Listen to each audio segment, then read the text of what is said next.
Alors,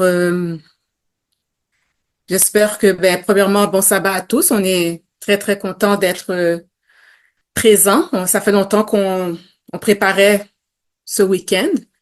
Et puis, sentez-vous à l'aise aussi d'ouvrir votre caméra. On aimerait peut-être voir vos visages si ça vous intimide pas trop. Comme ça va être un peu plus interactif, surtout pour les présentateurs. Donc, je me présente s'il y en a qui me connaissent pas. Mon nom, c'est Karine Pierre-Louis et en fait, je suis simplement là pour introduire le week-end, qui est un week-end d'études bibliques sur les prophéties, sur la parole de Dieu, mais dans un contexte particulier qui s'appelle la question d'Orient. Peut-être que c'est quelque chose dont vous avez entendu parler. Peut-être vous en avez jamais entendu parler, mais ça a un rapport vraiment avec les prophéties des derniers temps, particulièrement ce qui a trait à, on va dire, l'interprétation des prophéties du chapitre de Daniel et aussi de l'Apocalypse. Et comment ce week-end finalement est arrivé, c'est que en parlant avec certaines personnes, on s'est rendu compte que beaucoup de gens avaient des opinions, on va dire, peut-être divergentes ou ne savaient pas ce qu'était la question d'Orient. Et le but de ce week-end, c'est de vous introduire, de vous donner une idée globale de qu'est-ce que c'est. Mais les personnes qui ont beaucoup étudié, en l'occurrence Abou Bakar, Irli, Pierre-Victor et Karl Alix, et ils vont se présenter eux-mêmes un peu plus tard, ils se sont rendus compte qu'il y a des enjeux un peu plus vastes même que juste l'interprétation. Et ce sont un petit peu ces choses-là qui viennent vous présenter. Il y en a beaucoup parmi vous que ça fait très longtemps que j'ai pas vu. Je suis vraiment contente de vous voir. Et ça fait aussi très longtemps que j'ai pas eu l'opportunité d'être réunie avec un groupe pour étudier et parler des prophéties. Ça a l'air bizarre ce que je dis parce que puisque en tant qu'adventiste du septième jour, on est le peuple du livre, qu'on devrait bien comprendre le message des trois anges, euh, toute la dimension du jour antitypique des expiations dans lequel on vit, les événements des derniers jours. C'est quand même assez surprenant de voir que c'est quand même assez peu prêché dans nos églises, et encore moins en profondeur. Et il y a une dizaine d'années, j'avais 10, 15 ans, Irli, Abou et plusieurs d'entre vous, on étudiait beaucoup les prophéties ensemble de manière assidue, de manière régulière. Puis je peux dire que ça fait longtemps que j'ai pas été dans un meeting où est-ce qu'on va vraiment se centrer là-dessus. Alors j'espère que c'est pour ça que vous êtes venus aussi. J'aimerais aussi dire que la question d'Orient, qui est vraiment une question un petit peu d'interprétation, particulièrement des derniers versets du chapitre de Daniel, quand vous commencez à étudier ça, vous allez découvrir qu'il y a quand même pas mal de controverses autour de cela. Et je pense que Irli et Abou Karl sont venus euh, pour dissiper ou vraiment plutôt exposer, on va dire, un point de vue. Et ce qui va être important, et moi, c'est dans l'optique dans laquelle je viens, parce que même pour moi, je connais pas le sujet à fond, je commence à l'étudier. C'est de vraiment, l'objectif, c'est d'écouter, prendre des notes. Il y aura des périodes de questions à peu près à toutes les présentations. Puis on est vraiment là pour discuter dans le respect, dans l'ouverture d'esprit. Donc on vient pas, personne n'est venu pour imposer un point de vue, mais on est vraiment venu pour étudier des principes d'interprétation de la Bible, voir comment est-ce que ça a été abordé dans le passé, comment est-ce que c'est abordé maintenant, mais toute cette information, c'est à vous ensuite d'aller la vérifier. Et si à la fin, chaque personne comprend que l'objectif, c'est d'aller étudier soi-même, puis que chacun doit comprendre les raisons de sa foi, pourquoi il est adventiste, pourquoi je crois au message des trois anges, pourquoi je comprends telle ou telle interprétation de la Bible, et est-ce que c'est conforme aux principes bibliques d'interprétation? Ben pour moi, c'est l'objectif que je me suis donné, puis j'espère que vous donnez le même objectif.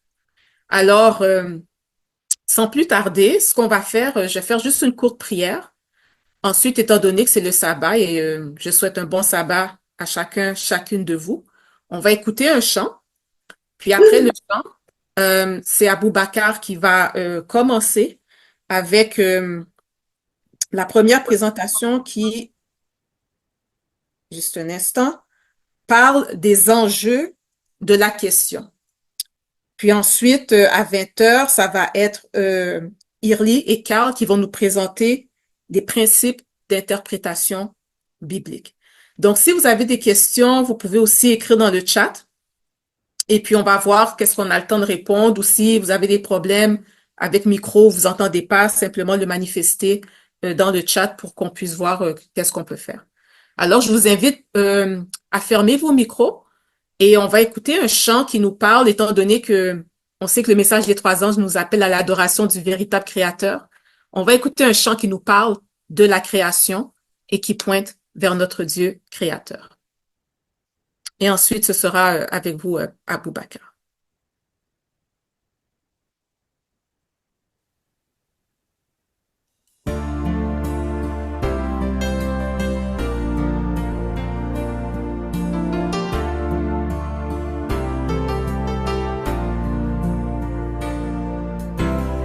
Le soleil réchauffe la Le soleil réchauffe la terre et terre. le sol surgit de la mer.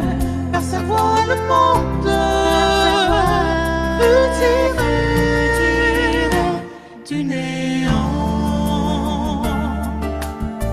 Des fleurs, des arbres, de la verdure. Des fleurs, des arbres, de la verdure. Des animaux dans la nature. Faire savoir le monde, fut tiré du néant. Il donna le jour, il donna la vie, il donna l'amour, l'amour infini. Tout était lumière et force et beauté.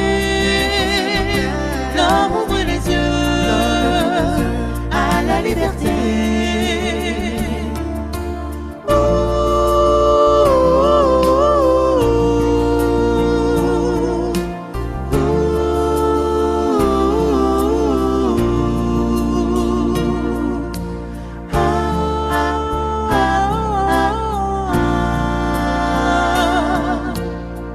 Il modela l'homme de ses doigts. Il modela l'homme de ses doigts. À son image, il le créa. Par amour, cet homme fut tiré du néant. Il contempla sa création. Il contempla sa création. Et conclut que tout était bon. La vie, l'harmonie, triomphant du néant. Il donna le jour,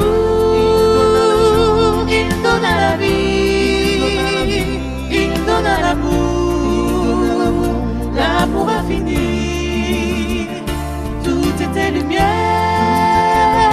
et force et beauté. L'homme ouvre les yeux à la liberté.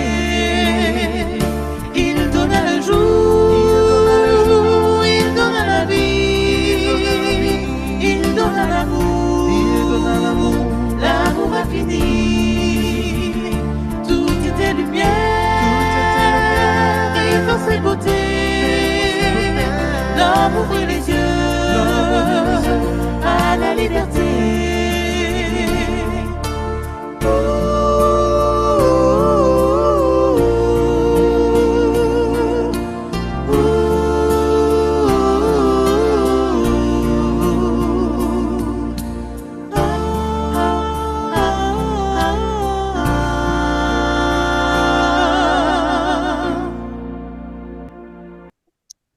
Amen. Alors, je pense que j'avais oublié de prier, alors je vais laisser Abou qui va s'introduire et il fera peut-être aussi une prière d'ouverture. Donc, bonsoir à tout le monde. Alors, je suis vraiment très content que vous soyez là. Beaucoup d'entre vous, nous les avons contactés personnellement pour les inviter à cette fin de semaine. Nous avons étudié la Bible ensemble depuis plusieurs années. Pour la plupart d'entre vous et d'autres que je ne connais pas, bienvenue. Je veux m'excuser d'avance pour mon enthousiasme et ma fermeté dans ce que je vais dire parce que je sais que parfois la façon dont je parle, les gens peuvent penser que je suis dur, mais je suis un homme gentil. C'est juste que quand je suis convaincu, je n'aime pas donner l'impression que c'est une option. C'est juste ça. C'est juste ça. Donc, ceci étant dit, je vais partager mon écran tout de suite pour la présentation et je vais faire une prière ensuite d'introduction pour démarrer le partage de ce soir. Alors, juste demander votre confirmation, s'il vous plaît. Est-ce que tout le monde voit bien mon écran? Oui, moi je le vois bien. Oui, OK. Et donc, pour les autres amis, euh, Yarly, Carl et Karine, je vous laisse maintenant le soin de gérer la plateforme, alors que moi, je me concentre sur la présentation. Donc, s'il y a quelque chose au quoi je ne vais pas voir, merci de parler, en fait, parce que je ne vais pas regarder les chats. Donc, merci de me parler, de me dire s'il y a quelque chose. Je compte sur vous, Yarly, Carl et Karine, merci. Alors, prions et nous allons débuter la présentation de ce soir. Éternel, notre Père, notre Dieu, nous te remercions pour cette journée de plus que tu nous donnes. Nous te remercions du fait de voir un sabbat de plus et de nous accompagner, Seigneur, alors que nous allons ouvrir les Saintes Écritures, que nous allons nous pencher sur la question d'Orient, que nous allons essayer de nous rapprocher de toi, en fait, et essayer d'être mieux prêt pour ton retour. Que ton Esprit Saint descende sur nous, tous les participants, et que nous soyons édifiés, Seigneur, dans ce moment de partage et d'échange, et que la conclusion de tout ça, c'est que nous sommes davantage prêts et nous pouvons aider les autres à se préparer pour ton retour. C'est au nom de ton Fils Jésus que nous t'avons prié. Amen. Donc, la question d'Orient, les enjeux. Donc ce soir, je ne vais pas expliquer vraiment qu'est-ce que c'est que la question d'Orient. Je ne vais pas commencer par ça, ou nous n'allons pas commencer par ça. Pourquoi? Parce que il y a beaucoup d'informations pour la question d'Orient, comme Karine le disait tantôt. Irly, Carl et moi, qui avons découvert cela il y a maintenant 1 an et demi, euh, ça fait 1 an et demi et plus qu'on étudie ce sujet à fond et on n'a pas fini de l'étudier. Nous sommes convaincus de ce qu'on va présenter, par contre. On ne nous emmène pas ça comme étant une interprétation juste intéressante. Nous sommes convaincus que c'est la vérité et que ça a une place très importante dans nos préparations pour le retour de Jésus. Mais ce qu'on juge important pour débuter, c'est que vous ayez la bonne perspective. Alors, c'est pour ça que la première présentation, c'est sur les enjeux. J'aimerais que vous ayez ça à l'esprit alors que vous allez entendre les autres présentations. Donc, ce soir, je présente les enjeux. Mes amis, par la suite, vont présenter les principes d'interprétation biblique. Et samedi matin à l'église, je vais vraiment commencer par vous expliquer la question d'Orient avec un résumé du livre de Daniel et puis expliquer la fin de Daniel chapitre 11.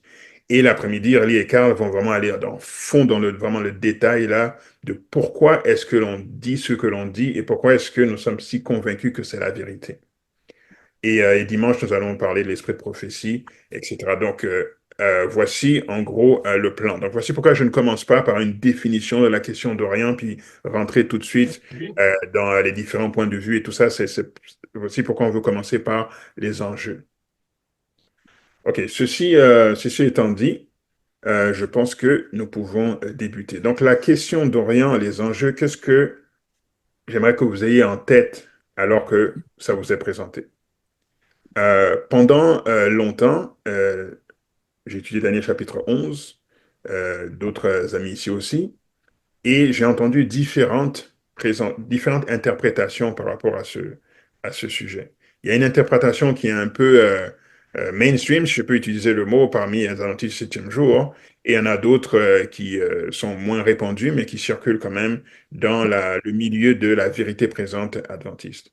Et honnêtement, ma conviction, c'était que il fallait faire la même chose que ces différents présentateurs, il fallait étudier le sujet et que Dieu allait nous révéler quelle était la vérité par rapport à Daniel chapitre 11 et la fin du chapitre 11, et qu'à un moment donné, par l'effusion du Saint-Esprit, il allait nous montrer voici la bonne interprétation et nous allions nous ranger selon la façon dont l'Esprit va nous guider.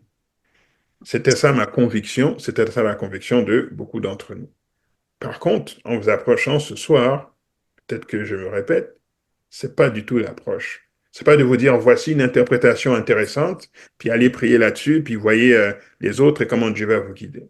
C'est sûr que vous devez étudier comme les Béréens, vous ne devez pas juste gober mes paroles, et que Dieu va vous convaincre, mais je vais vous parler de l'approche.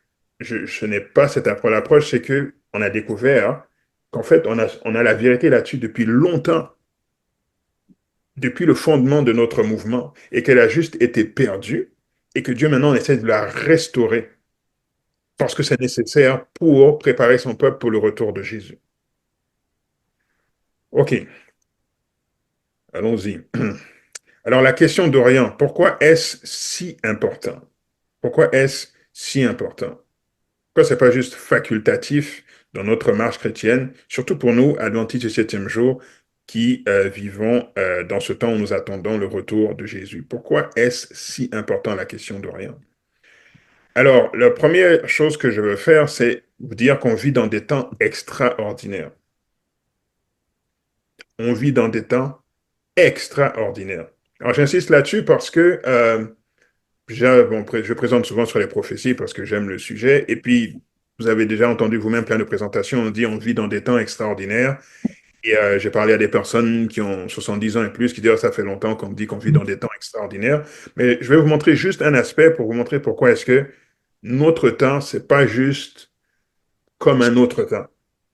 On vit vraiment dans une période où le retour de Jésus est plus que possible. Pas juste parce que on avance dans le temps et que plus on avance, plus il y a de chances que Jésus revienne, mais parce qu'il y a plusieurs facteurs qui se combinent dans la même génération, qui font en sorte qu'on peut sérieusement s'attendre à ce que Jésus revienne de notre vivant.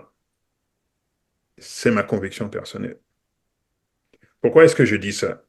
Encore une fois, je veux juste montrer une facette. On pourrait faire toute une fin de semaine juste pour dire pourquoi on vit dans des temps extraordinaires, mais je vous montre juste une facette pour mettre dans le contexte et ensuite je vais partager avec vous trois enjeux que j'aimerais que vous ayez en tête concernant la question d'Orient. Donc, première facette. Lorsque l'on va dans la parole de Dieu et qu'on lit Ecclésias chapitre 3, verset 8, donc pendant que je méditais sur la parole de Dieu un de ces jours, je lis ceci. Il y a un temps pour aimer, il y a un temps pour haïr, il y a un temps pour la guerre et un temps pour la paix. Alors, je méditais là-dessus, vous savez pourquoi il y a des temps différents. Et je méditais aussi sur le livre de Juges. Dans le livre de Juges, au chapitre 8, verset 28, c'est écrit, Madian fut humilié devant les enfants d'Israël et il ne leva plus la tête. Et le pays fut en repos pendant 40 ans durant la vie de Gédéon. Donc, vous savez, le livre de Juges, un livre où les gens ne suivent pas trop la volonté de Dieu. Et il y a des périodes de paix et des périodes de guerre. Comme Ecclésias dit, un temps pour la guerre, un temps pour la paix. Là, quand Gédéon est venu, ils ont une période de repos de 40 ans. Et j'ai vu que cette expression revient souvent dans le livre des Juges. Donc là, j'ai lu Juges 8, verset 28. Mais si on lit Juges 3, verset 11, ça dit, le pays fut en repos pendant 40 ans et Othniel, fils de Kenaz, mourut. Juges 5, verset 31. Périssent ainsi tous tes ennemis, ô Éternel, ceux qui l'aiment sont comme le soleil. Quand il paraît dans sa force, le pays fut en repos pendant 40 ans. Juge chapitre 3 et le verset 11, le pays fut en repos pendant 40 ans et Othniel, fils de Kenaz, mourut.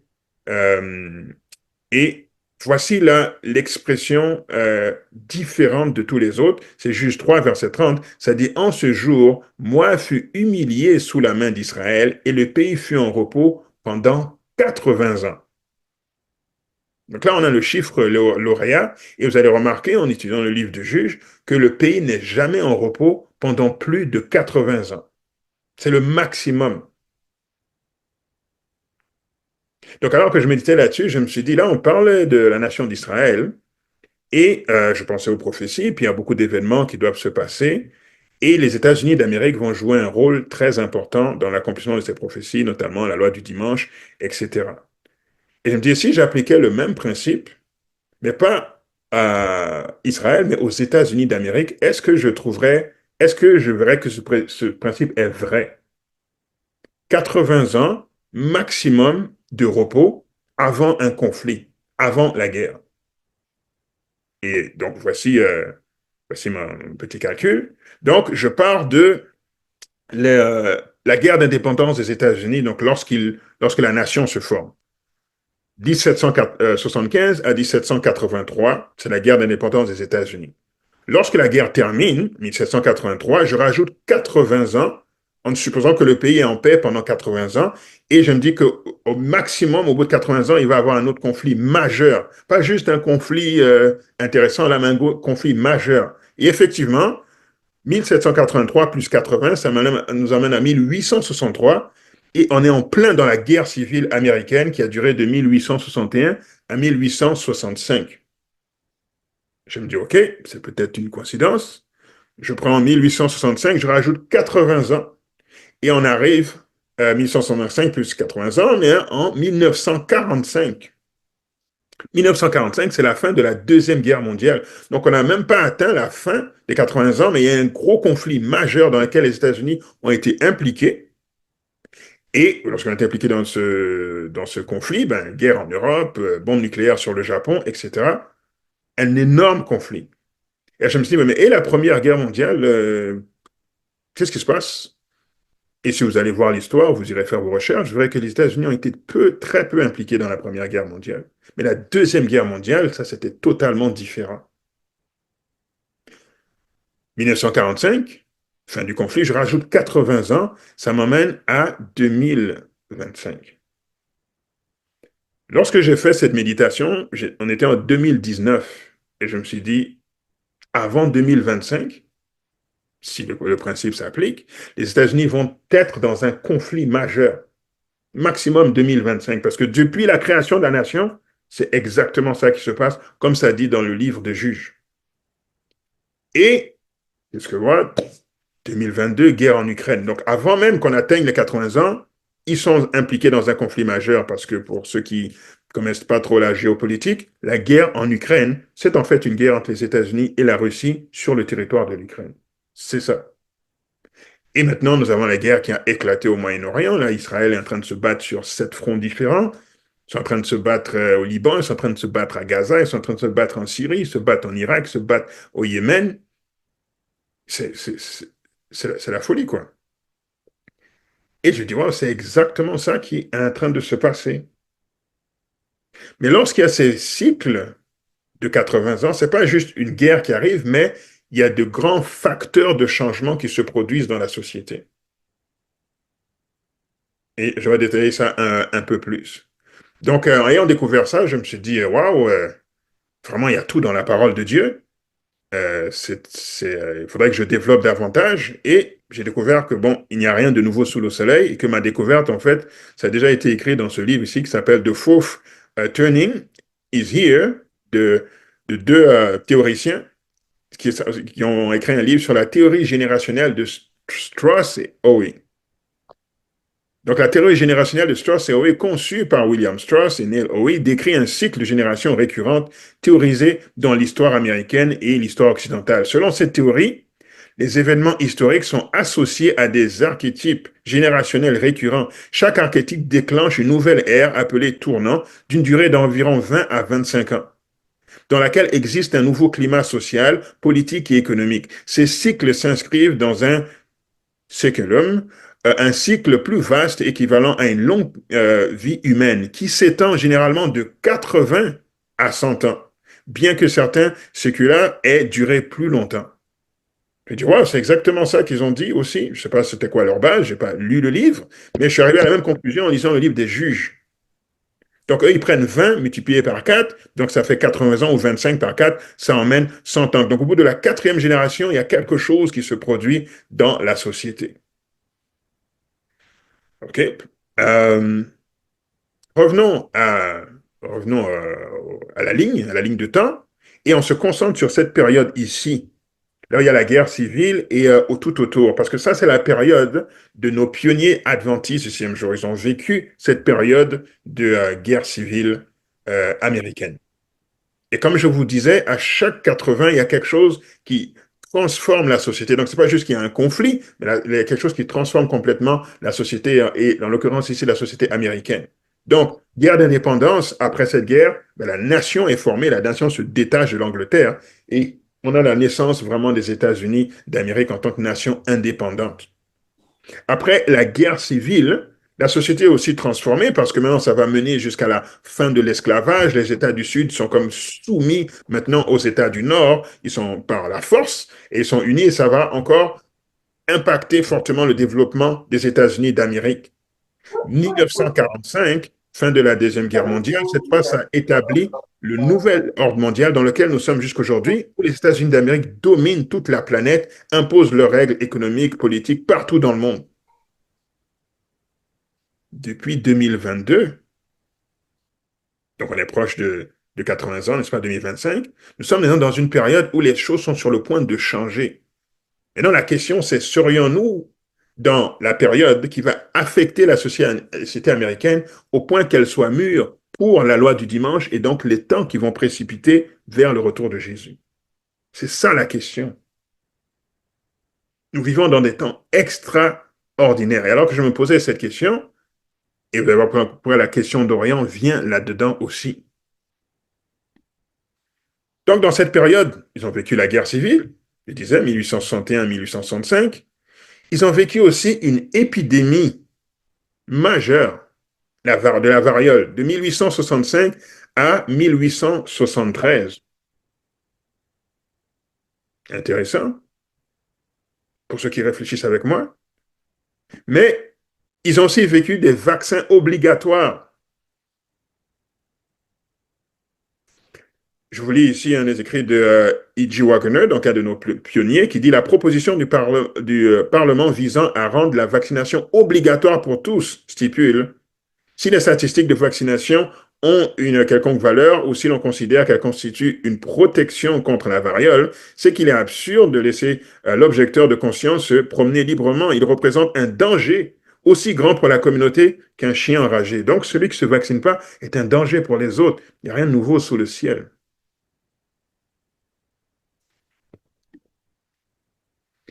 Mais dans cette même période, il y a aussi eu cette fameuse conférence générale de 1888 à Minneapolis, où la question de la justification par la foi a été spécialement débattue et expliquée par les deux pionniers ici, Wagner et Jones. Ce message n'a pas été bien reçu par des grands leaders adventistes et malheureusement, on a manqué le bateau. Quel bateau est-ce que l'on a manqué? Je vais vous expliquer dans la prochaine diapo. Mais ici, on voit donc un parallèle entre les pionniers adventistes et notre génération. Donc, les pionniers adventistes ont vécu les guerres, ils ont vécu l'épidémie, la variole, et d'abord, en plus, la guerre civile. Il y avait à l'époque aussi une guerre en Europe. Ils ont vécu une guerre sur le continent européen. Ils ont vécu l'épidémie de la variole, ils ont vécu le vaccin obligatoire, agitation autour de la loi du dimanche, et la conférence générale de Minneapolis. Mais moi, je me pose la question en regardant les guerres dans lesquelles les États-Unis sont impliqués, et à l'intérieur du pays, ça ne va pas du tout. Beaucoup disent que après les élections, il se peut qu'il y ait une guerre civile, seulement Dieu sait, mais le pays est sous tension, comme à la même époque, comme dans les années 1860. Au lieu de la variole, on a vécu, nous, la COVID-19, vaccin obligatoire. Les deux partis qui sont en train de se battre là pour les élections, du côté des républicains, il y a le plan de 2025, n'est-ce pas? Où se trouve une option de l'heure du dimanche. Et du côté démocrate, il y a le sabbat vert qui se trouve aussi par rapport au changement climatique. Donc, on approche là de l'agitation autour de l'heure du dimanche. Et ma question, c'est est-ce qu'on ne va pas vivre un autre Minneapolis où des messages vont être apportés, des vérités cruciales pour nous préparer pour le retour de Jésus vont être données et que nous allons devoir prendre position. Savoir si nous sommes prêts pour un véritable retour de Jésus. Ma conviction, c'est que oui, nous sommes dans un temps mûr. C'est comme si nous sommes revenus à la case départ. De la même manière que nos pionniers étaient prêts dans cette génération pour accueillir le retour de Jésus, le monde devient mûr aujourd'hui encore pour accueillir le retour de Jésus. Parce que nous vivons les mêmes choses.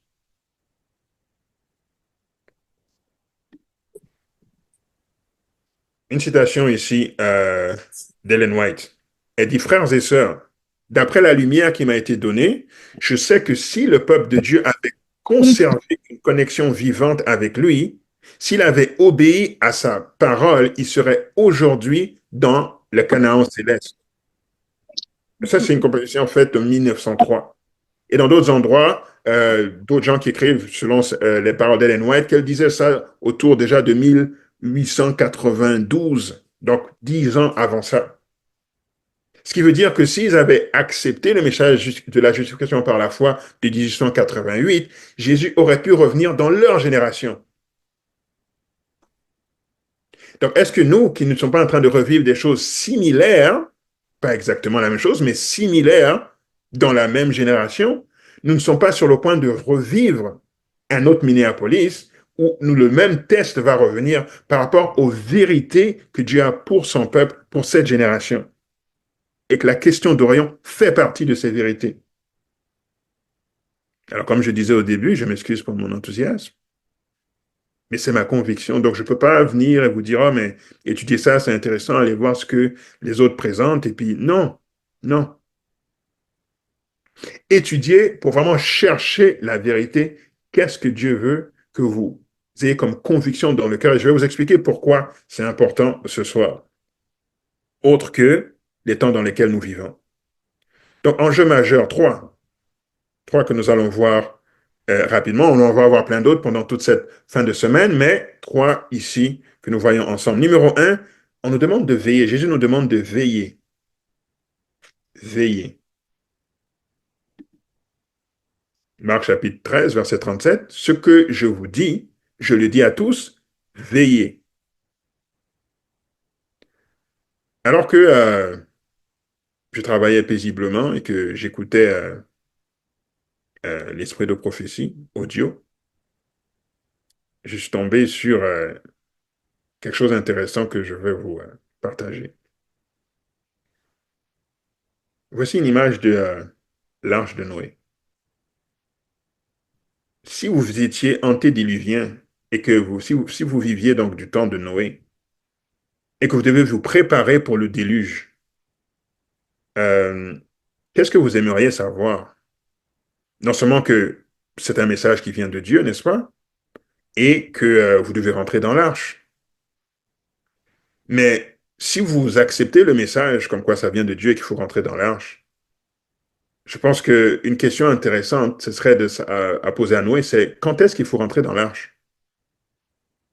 Parce que c'était long, là, la construction de l'arche. Donc, Noé, c'est quand est-ce qu'il faut rentrer dans l'arche? Parce que, souvenez-vous, les Samuels sont rentrés dans l'arche, la porte a été fermée, et c'est 7 jours après que la pluie est tombée, n'est-ce pas? Donc, la date importante, là, pour quelqu'un qui vit du temps de Noé, c'est pas quand est-ce que la pluie tombe, mais la date importante, c'est quand est-ce que la porte de l'arche est fermée. Autrement dit, quand est-ce que le temps de grâce est terminé? Parce que si le déluge devait avoir lieu, je dis une date par hasard, là, si ça devait avoir lieu le 7 juillet, mais qu'il fallait rentrer dans l'arche le 1er juillet, j'aurais été très reconnaissant que Noé me dise, il faut venir avant le 1er juillet, maximum. Parce que si tu viens le 2, le 3, le 4 ou le 6, trop tard. Donc je fais un parallèle ici entre avec le retour de Jésus. Le moment où la pluie tombe, ça c'est le retour de Jésus. Mais le temps limite, la date limite pour rentrer dans l'arche, c'est la fin du temps de grâce, quand Jésus cesse d'intercéder dans le ciel. C'est ça qui est important. C'est à ce moment-là qu'on doit être prêt. Pas quand Jésus revient dans le ciel, sur les nuages, c'est trop tard. N'est-ce pas? Maintenant, est-ce qu'un Dieu qui veut que nous soyons sauvés ne nous aurait pas donné des informations pour savoir quand est-ce que ce temps-là termine?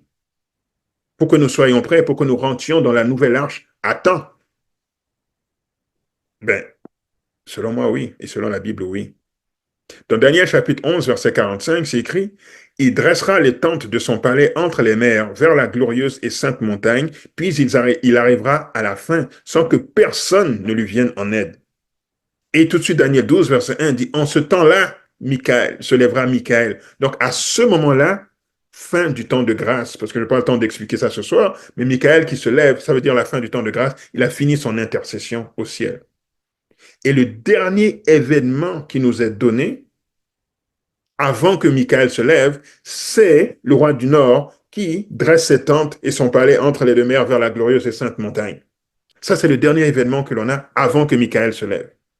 Donc, est-ce que vous pensez que c'est important de savoir c'est quoi cet événement? Est-ce que vous pensez que Dieu ne nous laissé avec la confusion, avec cette option, et puis tu trouveras laquelle est la bonne? Un Dieu qui veut que chaque âme soit sauvée, il nous laisserait dans une confusion pareille? Selon moi, ça ne marche pas avec le Dieu que je connais depuis 20 ans maintenant que je suis adventiste. Ça ne va pas avec le caractère de Dieu. Dieu n'est pas flou sur des questions cruciales.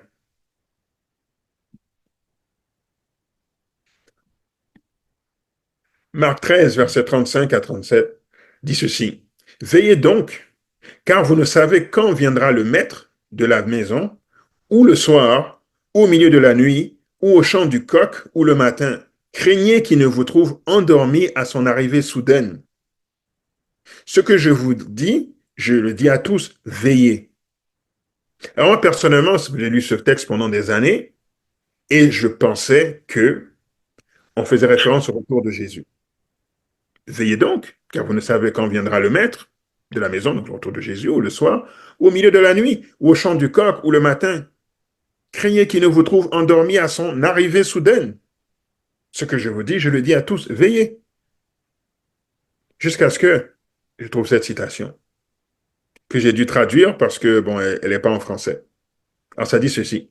Donc, ça commence en citant ce qu'on vient de lire, exactement ce qu'on vient de lire, Marc chapitre 13, versets 35 à 37. Donc, exactement ces versets-là. Veillez donc, car vous ne savez quand viendra le maître de la maison, ou le soir, ou au milieu de la nuit, ou au chant du coq, ou le matin. Craignez qu'il ne vous trouve endormi à son arrivée soudaine.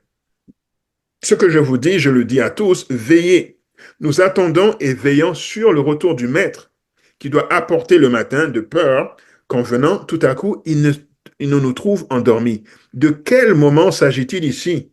Non de la révélation de Christ sur les nuées au ciel pour trouver un peuple endormi, non, mais à son retour de son ministère dans le lieu très saint du sanctuaire céleste. Donc la fin du temps de grâce, lorsqu'il ôtera ses vêtements sacerdotaux et se revêtira de vêtements de vengeance, et lorsque ce mandat sera émis, que celui qui est injuste soit encore injuste, que celui qui est souillé se souille encore, et celui qui est juste pratique encore la justice, et que celui qui est saint se sanctifie encore. Donc veiller ici, là, c'est veiller pour savoir quand est-ce que Jésus termine son intercession, pas quand il vient sur les nuées. Donc encore une fois, voici la prophétie qui nous a été donnée. Donc, est-ce que Jésus peut nous dire veiller pour savoir quand est-ce qu'il termine, mais on ne sait pas quand il termine? C'est pas possible, ça, les amis, c'est pas possible. C'est pas cohérent avec le Jésus présenté dans la Bible. Donc, le premier élément, c'est que Dieu veut que l'on sache exactement c'est quand la fin du temps de grâce. Depuis 1844, il n'y a pas de prophétie avec des dates. Mais il y a des événements. On sait que dans l'ordre, il va y avoir la loi du dimanche qui va venir. Il va y avoir le grand cri qui va suivre la loi du dimanche parce que maintenant, on va pouvoir donner les messages du sabbat avec puissance et les gens vont écouter les messages du sabbat parce qu'il y a une loi du dimanche pour leur dire tu dois choisir là, entre la marque de la bête et le sceau de Dieu. Mais les gens, ils auront quelle question? On reste dans ça là combien de temps? Jusqu'à ce que la question d'Orient soit résolue. C'est ça la réponse. Deuxième, le sceau de Dieu. Parce que Dieu veut que nous soyons scellés quand toutes ces choses vont arriver. Il ne veut pas que nous soyons affectés. Il veut que nous soyons protégés de cette plaie, protégés du troisième malheur, etc. Il ne veut pas que ses enfants souffrent inutilement. Le seul but de notre vie, c'est d'emmener d'autres âmes à Jésus et non pas de souffrir inutilement dans le temps de trouble. Dans Apocalypse 7, versets 1 à 3, c'est dit, ne faites point, n'est-ce pas, de mal à la terre, ni à la mer, ni aux arbres, jusqu'à ce que nous ayons marqué du sceau le front des serviteurs de notre Dieu. nous devons être scellés. Maintenant, ça veut dire quoi être scellé? Parce que souvent, être scellé, parfois c'est perçu comme flou. On va recevoir le son, oui, sur notre front, ça veut dire on croit à ce que Dieu dit, etc. Mais ça veut dire quoi exactement être scellé? Comment est-ce que je sais que je suis scellé? Quand Dieu parlait aux Israélites en Égypte et que l'ange devait venir, n'est-ce pas, tuer tous les premiers-nés, eh bien, il devait mettre le sang sur leur linteau. C'était ça, dans le fond, le scellement pour ne pas subir les plaies. C'était très clair. Donc, ça veut dire quoi pour nous aujourd'hui être scellés? Oui, ça va être, on parle du sabbat, n'est-ce pas, parce qu'il va y avoir un conflit, mais le sabbat est une manifestation extérieure de quelque chose d'autre qui nous a préparés à être aussi fermes quand la question du sabbat va venir. Et c'est ça qui est derrière. C'est ce principe qui est derrière. Événement des derniers jours, page 166, paragraphe 4, ça dit, aussitôt que chaque membre du peuple de Dieu sera marqué sur son front, donc scellé, il ne s'agit pas d'un sceau ou d'une marque visible, mais d'une pratique quotidienne de la vérité, à la fois sur le plan intellectuel et spirituel, de sorte qu'on ne peut plus s'en écarter. Aussitôt que le peuple de Dieu sera scellé et préparé pour le crible, alors il viendra. En fait, cette phase a déjà commencé. Donc, être scellé, ça veut dire que j'ai tellement intériorisé la vérité, de manière intellectuelle et spirituelle, que je ne peux plus être ébranlé. La vérité, toute la vérité. Parce que n'est pas Jésus a dit qu'il nous voit l'Esprit Saint qui va nous guider dans toute la vérité, pas dans une partie, pas dans ce qui nous intéresse. Donc la vérité sur quand Jésus termine son intercession dans le lieu saint, est-ce que vous pensez que ça fait partie de ça? Ou c'est facultatif? Toute vérité nous prépare à être scellés. Donc au fur et à mesure que j'absorbe la vérité, eh ben, je suis de moins en moins, et ben, je suis comme un bâtiment auquel on rajoute des poteaux en béton, en fer, en béton armé pour que je sois inébranlable. Donc toute vérité venant de Dieu doit être acceptée pour être scellée. Essaye de ne pas aller trop vite pour le prochain point. Ellen White a eu cette première vision. Ça, c'était sa première vision, on trouvait dans le premier écrit qu'on va lire, n'est-ce pas? Avec les adventistes qui font sur le chemin et Jésus qui les guide. Ça dit ceci. Alors, je priais au culte de famille, le Saint-Esprit reposa sur moi et il me semblait m'élever de plus en plus haut de ce monde de ténèbres. Je me tournais pour voir mes frères adventistes rester en ce bas monde, mais je ne pus les découvrir. Une voix me dit alors, regarde encore, mais un peu plus haut. Je levai les yeux et je vis un sentier abrupt et étroit, bien au-dessus de ce monde. C'est là que les adventistes s'avançaient vers la sainte cité. Derrière eux, au début du sentier, il y avait une brillante lumière que l'ange me dit d'être le cri de minuit. Cette lumière éclairait le sentier dans toute sa longueur pour que leurs pieds ne s'achoppent pas. Jésus marchait à leur tête pour les guider, et tant qu'ils fixaient les regards sur lui, ils étaient en sécurité. Mais bientôt quelques-uns se lassèrent et dirent que la cité était encore fort éloignée et qu'ils avaient pensé y arriver plus tôt. Alors Jésus les encouragea en élevant son bras droit glorieux, d'où émanait une lumière qui se répandit sur les adventistes. Ceux-ci s'écriaient Alléluia, mais certains d'entre eux repoussèrent effrontément cette lumière en disant ce n'était pas Dieu qui les avait conduits. Donc on rejette la vérité. La lumière qui était derrière eux finit par s'éteindre et ils se tournèrent alors dans de profondes ténèbres. Ils trébuchèrent et perdirent de vue le but de Jésus, puis tombèrent du sentier et sombrèrent dans le monde méchant qui était en dessous d'eux. Lettre et manuscrit dit ceci. Euh, Ceux qui ont une compréhension théorique sur la vérité, qui n'ont pas apporté ces principes dans le sanctuaire intérieur de l'âme, mais ont gardé les vérités vitales dans la cour extérieure. Donc, autrement dit, ceux qui n'ont pas pratiqué la vérité intellectuellement et spirituellement, ça revient à être scellé. Ces personnes-là ne verront rien de sacré dans l'histoire passée de ce peuple. Adventiste septième jour. Donc, ils vont aller voir, parce que comment Dieu nous a guidés, les vérités qu'il nous a données, ils vont dire non, c'est pas important. Ou c'est facultatif. Qui a fait d'eux ce qu'ils sont et les a établis comme des ouvriers missionnaires sérieux et déterminés dans le monde.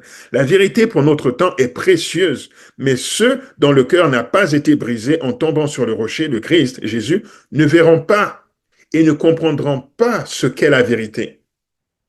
Donc je montre ça pour montrer qu'on ne peut pas dissocier l'acceptation de la vérité et la sanctification. Je ne suis pas en train de dire que tous ceux qui n'ont pas accepté le point de vue que nous allons vous présenter cette fin de semaine ne sont pas sanctifiés. C'est pas ça que je suis en train de dire parce que moi je connais le cœur de personne, je sais pas le cheminement que les personnes ont. Moi-même je viens d'apprendre ça il y a 1 an et demi, donc c'est pas ça que je suis en train de dire. Donc on prend pas les citations pour aller juger les autres. Mais ce que je suis en train de dire, c'est que si on est en train de marcher et de se sanctifier et d'accepter les vérités qui sont données au fur et à mesure, et qu'on ne résiste pas, mais c'est la preuve qu'on est en train d'être scellé. Mais si on résiste effrontément à la vérité présentée, eh ben, on ne peut pas être scellé. Et on finit par ne plus voir de lumière, et la lumière finit par s'éteindre.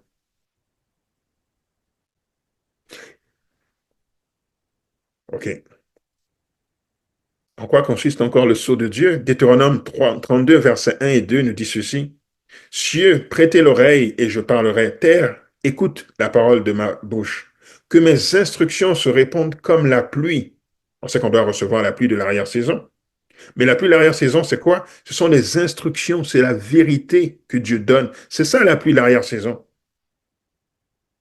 Parce que c'est ceux qui sont scellés qui peuvent proclamer, n'est-ce pas, le message avec puissance, qui reçoivent la pluie de l'arrière-saison. Mais si on refuse la vérité qui est donnée, pourquoi est-ce qu'on recevrait la puissance Saint-Esprit? Pour donner quel message? Or, avant que Jésus revienne, dans ce temps où Jésus doit revenir, on ne peut pas aller puis donner, on ne peut pas être désunis, un dit un message, l'autre dit un autre message, on doit donner le même message. C'est pas le temps de rendre les gens confus, là. Donc Dieu veut s'assurer que l'on soit scellé dans la vérité. Donc c'est pas quelque chose d'abstrait, c'est la vérité. J'aime cette version ici de Martin 1744 qui dit « Cieux, prêtez l'oreille et je parlerai et que la bouche écoute les paroles de ma bouche, n'est-ce pas? Ma doctrine distillera comme la pluie. » Donc la doctrine, les enseignements de la parole de Dieu, c'est ça la pluie. Et celui qui ne le reçoit pas, mais c'est parce qu'il n'a pas été sanctifié, donc il ne peut pas apprécier la vérité. Vous voyez, tout est lié.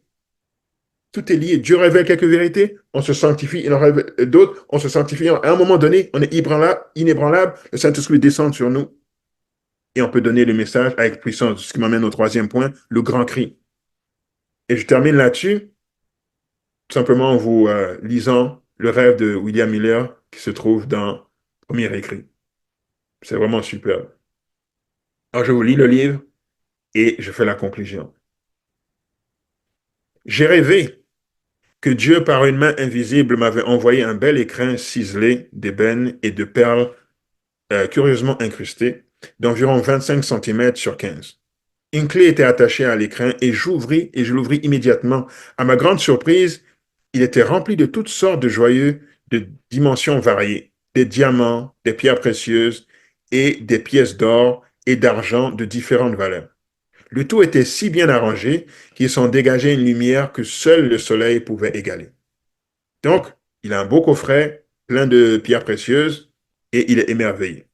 On poursuit. Émerveillé par la beauté et la valeur du contenu de cet écrin, je pensais qu'il était de mon devoir de ne pas en jouir seul. Je le plaçai donc sur une table au milieu de ma chambre et demandai à tous ceux qui le désiraient de venir admirer ce que jamais œil humain n'avait contemplé. Les gens commencèrent à arriver, peu nombreux d'abord, puis augmentant petit à petit jusqu'à ce qu'il y ait foule. En apercevant le joyeux, ils poussèrent des cris d'admiration, puis chacun voulut les toucher, ils les sortirent de l'écrin, et il en eut bientôt un peu partout sur la table. Je me dis alors que le propriétaire de cet écrin me les réclamerait, et si je permettais qu'on disperse ainsi toutes ces choses de prix, je n'arriverais jamais à les remettre en place, ni à remplacer celles qui pourraient manquer. Je priais donc les visiteurs de ne plus les toucher et de les laisser dans l'écrin. Mais plus j'insistais, plus on les dispersait. Il y en avait maintenant partout sur la table, sur le plancher et sur tous les meubles de la chambre. Je m'aperçus même que parmi les bonnes pièces de monnaie et les vrais joyeux, il y en avait un grand nombre de faux. Je fus indigné de l'ingratitude et de la malhonnêteté de ces gens. Je leur adressais de violents reproches, mais plus je m'énervais, plus ils éparpillaient de faux joyeux et de fausses pièces parmi les véritables. J'usais alors de grands moyens, je l'ai mis à la porte par la force, mais lorsque j'arrivais à en mettre un dehors, il entrait trois autres, apportant avec eux de la poussière, des copeaux, du sable, de toutes sortes de déchets, jusqu'à ce que tout cela recouvre les vrais joyaux, de sorte qu'on ne pouvait plus les voir. Ils mirent aussi en pièces l'écrin et en dispersèrent les morceaux parmi les déchets. Je me rendis alors compte que ma colère ne servait pas à grand-chose, et découragé, je m'assis et me mis à pleurer. Tandis que je pleurais, et me lamentais sur la perte qui résultait pour moi de toute cette affaire, je me souvins de Dieu et je l'implorai avec ferveur pour qu'il me vînt en aide. Immédiatement, la porte s'ouvrit et un homme entra après que tout le monde fut sorti. Il tenait à la main un balai. Il ouvrit les fenêtres et se mit à balayer la chambre et à la débarrasser des ordures. Je lui criai de s'arrêter, car parmi tout cela, il y avait des joyaux précieux. Il me répondit, ne crains rien, j'en prendrai soin. Et alors qu'il balayait, la poussière, le sable, les joyaux et les fausses pièces s'envolèrent par la fenêtre comme une fumée emportée par le vent. Pendant ce remue-ménage, je fermai un instant les yeux. Quand je les rouvris, les joyaux avaient tous disparu. Seuls les joyaux précieux, les diamants, les pièces d'or et d'argent gisaient à profusion dans la chambre. L'homme mit sur la table un écrin beaucoup plus grand et beaucoup plus beau que l'autre, et il rangea les joyaux et les pièces, sans rien omettre, bien que quelques diamants n'aient pas été plus grands qu'une tête d'épingle. Il m'appela pour venir voir ce qu'il avait fait. Je regardai dans l'écrin et mes yeux furent éblouis. Tout cela brillait 10 fois plus qu'auparavant. Je pensais alors que les joyaux avaient été polis par le sable et les pieds des méchantes personnes qui les avaient dispersés sur le plancher. Ils étaient bien arrangés dans l'écrin par cet homme, chacun à sa place et sans peine visible. Je poussai un cri de joie et ce cri me réveilla. Alors, je sais que c'était long, mais je voulais que vous ayez tout le contexte. Maintenant, voici une citation qui décode ce que l'on vient de lire. Ça dit ici, donc, conseil aux éducateurs, aux parents et aux étudiants, page 340, paragraphe 2. Dit, la Bible est un champ où sont cachés des trésors célestes. Ceux-ci restent cachés jusqu'au moment où, à force de creuser énergiquement, on les découvre et on les amène à la lumière. Elle ressemble aussi à un coffret contenant des joyaux d'une valeur inestimable, qui devraient être présentés de manière à ce que leur lustre intrinsèque soit perçu. Mais la beauté et la perfection des diamants de la vérité, encore une fois, vérité, ne peuvent être discernées par l'œil naturel. Les beautés du monde matériel n'apparaissent que lorsque le soleil, chassant l'obscurité, les inonde de lumière. Il en est ainsi des trésors de la parole de Dieu. Ils ne peuvent être appréciés qu'une fois révélés par le soleil de justice. Donc en fait, dans ce rêve, William Miller, ce qu'il voit, c'est l'histoire de notre Église. Il voit ce beau écrin, ce beau coffret avec les diamants. Ça représente toutes les belles vérités que Dieu nous a données au mouvement adventiste. Mais au fur et à mesure que le temps avançait, on a vu des gens sont venus et ont enlevé certaines de ces vérités, on en remplacé par des fausses. Et William Miller était vraiment triste. Et il n'était pas capable de régler la situation lui-même. Il a prié, il a demandé à Dieu d'intervenir. Et l'homme qui vient avec le balai, ça représente Jésus, qui s'occupe de remettre tout en place et qui fait un coffret encore plus gros. Parce qu'entre William Miller et nous aujourd'hui, il y a eu les découvertes de William Miller, il y a eu la correction par rapport à 1844 qui rentre dans le livre très saint, il y a eu tous les écrits d'Ellen White, des esprits prophétiques qui sont rajoutés pour nous aider à voir encore plus clair. Donc nous avons un écrin encore plus grand, encore plus beau. C'est tout l'héritage qui nous a été donné. Mais regardez la fin du rêve, ça dit, ils étaient bien arrangés dans l'écrin par cet homme, chacun à sa place et sans peine visible. Je poussais un cri de joie et ce cri me réveilla. Donc le grand cri peut être donné seulement lorsque toutes les vérités sont restaurées. La question d'Orient en fait partie. La question d'Orient n'est pas la seule vérité qui doit être restaurée, mais c'est un gros morceau. Pourquoi? Parce que c'est lié à la fin du temps de grâce. Donc, c'est lié à notre salut. On veut être dans l'arche à temps. Et on veut que les autres soient dans l'arche à temps. Encore une fois, vous voyez que le mot vérité revient continuellement. Pour être sanctifié, pour être scellé, pour donner le grand cri, pour tout cela, il faut que la vérité, dans son entièreté, soit restaurée. Et la question d'Orient en fait partie. Donc, je vous invite, s'il vous plaît, à écouter attentivement. Vous pouvez poser vos questions et tout, mais s'il vous plaît, mettez vos préjugés de côté. Je ne dis pas de ne pas réfléchir, réfléchissez, mais mettez vos préjugés de côté et écoutez attentivement ce que l'on dit. Essayez de ne pas nous faire dire ce que l'on n'a pas dit, mais écoutez, venez avec des questions et on va faire de notre mieux pour y répondre. Et ma prière, c'est que vous voyez que c'est la vérité. Je vais finir par une courte prière. Notre Père, notre Dieu, nous te remercions pour ta parole, nous te remercions pour ton Esprit Saint qui nous guide, nous te remercions du fait que tu nous aimes tellement que tu ne veux pas que nous soyons dans les ténèbres. Tu ne veux pas, Seigneur, que nous donnions le grand cri avec un message divers, sans unité. Seigneur, il y a ces âmes précieuses qui doivent accepter accepter la vérité sur le sabbat dans les derniers temps de cette terre. Tu veux un peuple qui a accepté toute la vérité pour guider rapidement ces gens vers toi, de façon unie, de façon harmonieuse, pour que nous puissions être prêts pour ton retour. Tu veux un peuple qui ne répète pas la même erreur que 1888. Un peuple qui présente la vérité avec amour, un peuple qui accepte la justification par la foi, un peuple qui accepte tout ce que tu présentes comme étant la vérité. Et c'est ma prière pour nous tous ici ce soir, et nous t'avons prié en ton Fils Jésus. Amen. Merci beaucoup, Abou, pour cette introduction sur les enjeux.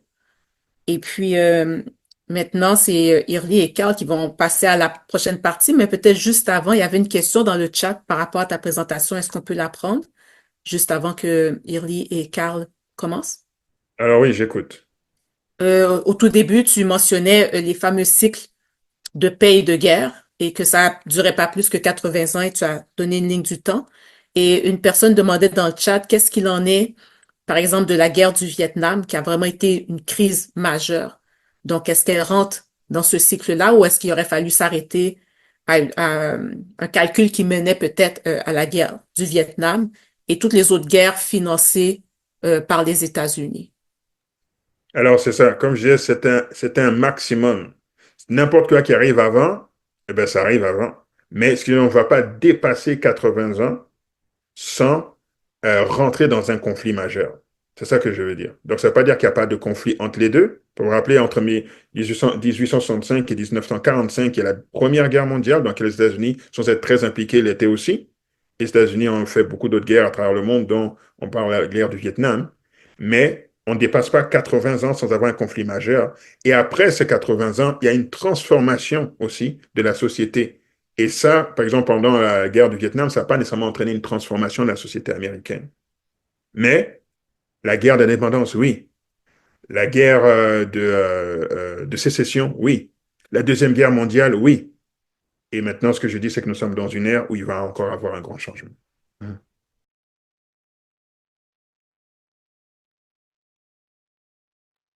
Il y a 141 qui a la main levée. Est-ce qu'on peut prendre cette question ou bien on est trop court dans le temps? Alors, j'écoute maximum à E5. Je vais donner la parole à Yorli et Carl, mais entre maintenant et 5, je prends. Oui. Moi, c'est Marie, Marie-Denise. Je dis merci pour la présentation. Moi, mon témoignage pourrait être aussi long ce soir, mais je ne le ferai pas. Tout ce que je peux dire à Frabou, après euh, tout de suite après mon deuil, là, après que j'avais eu mon mari qui était mort, puis j'ai été à un camp, puis j'avais demandé à Dieu quelque chose qui pourrait me soulager. Et puis j'ai été à ce camp-là. Exactement ce que tu as présenté, c'est exactement ce que j'avais entendu. Si tu as eu la chance de parler à eux autres, OK. Mais si c'est toi seulement qui as étudié et a découvert ça, ça veut dire que ça m'a confirmé que cette présentation que j'avais entendue, que c'était vrai. Alors, c'est ça que je voulais partager.